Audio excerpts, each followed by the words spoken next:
Strike हुआ उसके बाद? देखिए, इतनी दुर्भाग्यपूर्ण मौतें हुई हैं जिसमें से उनके 3 क्रिकेटर भी शहीद हुए हैं। दिखाता है फिर से पाकिस्तान किस तरीके से आतंकिस्तान का गढ़ बना हुआ है और किस तरीके से अपनी नापाक हरकतें करने से बाज नहीं आ रहा है। पर मुझे खुशी इस बात की हुई कि जो अफगानिस्तान क्रिकेट बोर्ड है, उन्होंने एक ट्राई सीरीज खेलना था पाकिस्तान में, उन्होंने उसको कॉल ऑफ कर दिया है। मैं उम्मीद करती हूं कि बीसीसीआई जो स्पोर्ट्समैन स्पिरिट का वादा करती है कि क्या हवाला देती है, जो हमारी केंद्र सरकार है जो कहती है हमारे पास और कोई चारा नहीं है पर एशिया क्रिकेट कप खेलना होगा, जबकि पूरे देश की जनता आपसे ये उम्मीद लगाई बैठी थी कि हम पाकिस्तान से कोई मैच नहीं करेंगे, जहां अपने देश को ऊपर रखेंगे और क्रिकेट को पीछे करेंगे। वो जो अफगानिस्तान ने सबक सिखाया है वो हमारा देश सीखता, बीसीसीआई सीखता और खास करके केंद्र सरकार सीखती। मेरा मानना यही है कि जब हमारे देश में इतना आतंक मचाते हैं तो उनके साथ हमें खेलने की क्या जरूरत है। अफगानिस्तान ने ये कर दिखाया है। ऐसे ही श्रीलंकन क्रिकेट टीम पे अटैक हुआ था 2009 में। मैं उम्मीद करती हूँ ट्राई सीरीज का तीसरा हिस्सा श्रीलंका है, श्रीलंका टीम भी विड्रॉ करेगी और बीसीसीआई कुछ उससे सबक सीखेगा।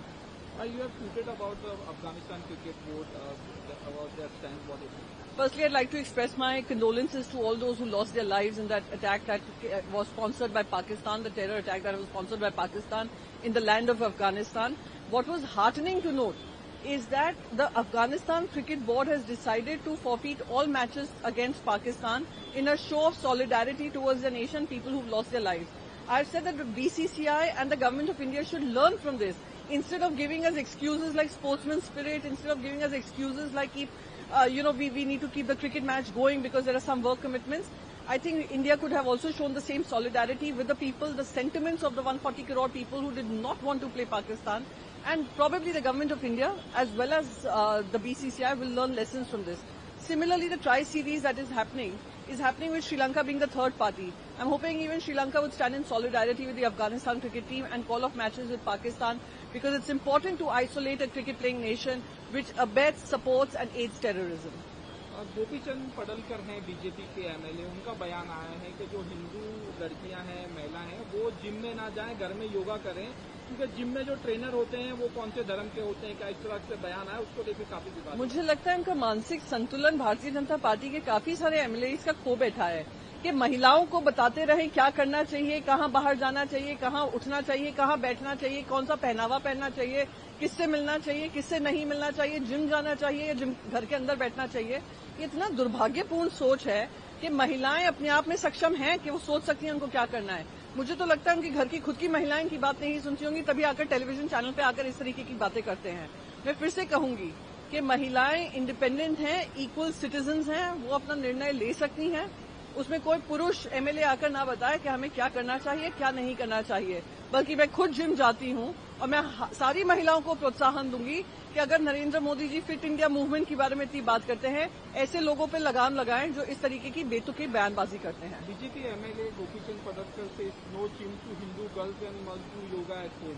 I think it's so ridiculous that the kind of comments that come from the BJP, that they come with a thought process on trying to control women, control their decisions, control their actions, what they should wear, what time they should step out, where they should go, whether they should go to the gym or work out at home, is none of his domain, none of his business. For him to continue commenting on women, it's extremely shameful. And on one hand, we have the Prime Minister talking about Fit India movement, and on the other hand, we have MLAs such as this. Such people should be controlled, and I would request the Chief Minister and the Bharatiya Janata Party to control such loose-mouthed people who try to tell women what they need to do and what they do not need to do.